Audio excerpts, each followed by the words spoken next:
And if this continues, in 10 or 15 years, you won't be watching the U.S. stock market, you'll be watching the Chinese markets. And they will be determining whether our companies survive. It'll be us. It'll be us on the outside looking in. And then Americans are going to wonder, why do we no longer invent great things?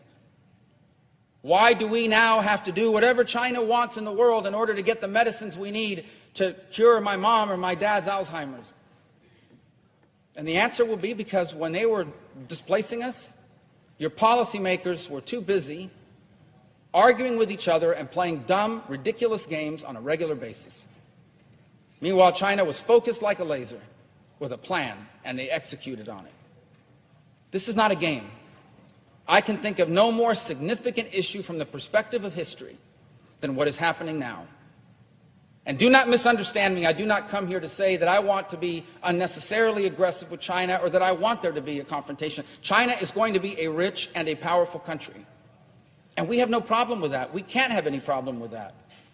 But there has to be a balance. It cannot be a China that is rich and powerful and an America that is weak and not prosperous. Because those imbalances are what create wars. Those imbalances are what create misery. Those imbalances are what destabilize the planet. That can't be. We need to recalibrate this relationship. It needs to be rebalanced on the trade side. It needs to be protective on our national security side. It needs to be equalized. And if it is, China can still be very successful. They're going to invent things. They're going to create jobs. They're going to become more prosperous. And that is fine. We've been doing that for 100 years.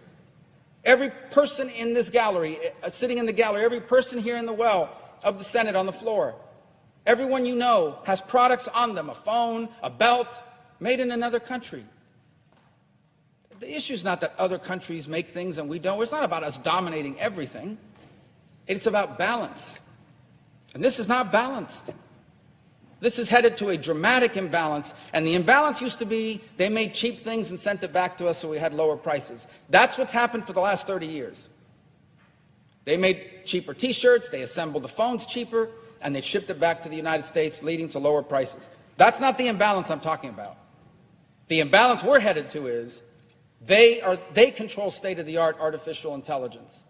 They control the state-of-the-art quantum computing, which means that nothing can be encrypted anymore. Which means there are no such things as secure cars left.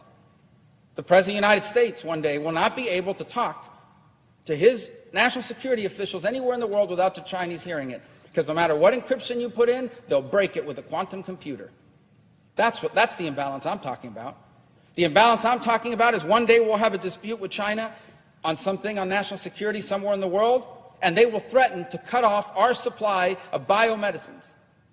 In essence, threaten the lives of Americans not getting medicine unless we cave to their desires. That's the imbalance I'm talking about. The imbalance I'm talking about is one where they dominate aerospace, where they are the nation that controls satellites and satellite communication. They are the nation that controls 5G. We're headed towards autonomous vehicles. Autonomous vehicles will depend on 5G technology. And China will dominate the world in 5G, and we will depend on it.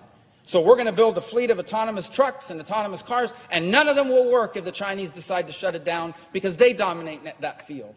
That's the imbalance I'm talking about.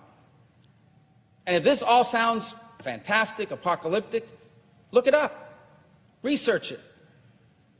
And I promise you, you will not find a single person versed on this topic that would disagree with what I'm saying. This is the threat that we face, and we are not facing it squarely. So I would advise those who cover this issue to stop covering it as a political issue. There are some things so important to this country that I don't care what the politics of it are. And most of my colleagues don't either. Because these are definitional things that will define the 21st century. I would advise us not to cover this as a purely economic issue. Because there is a way to grow the trade gap in the short term. We can sell them a lot more of the things China is willing to buy anyway. They don't intend to lead the world in those things in exchange for them dominating us in the long run. Get rid of the short-term thinking and start thinking our competitor has a 50, 100, 20, and 5-year plans. And we don't even know what we're going to be talking about next week. It is time to wake up to this threat. because we have two ways forward.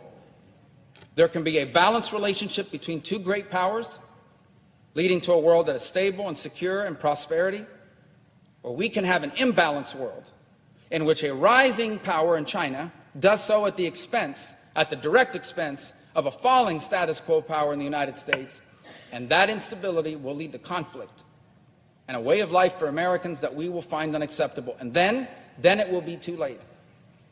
And then we will have to explain, maybe to our children and most certainly to our grandchildren, why the America we grew up in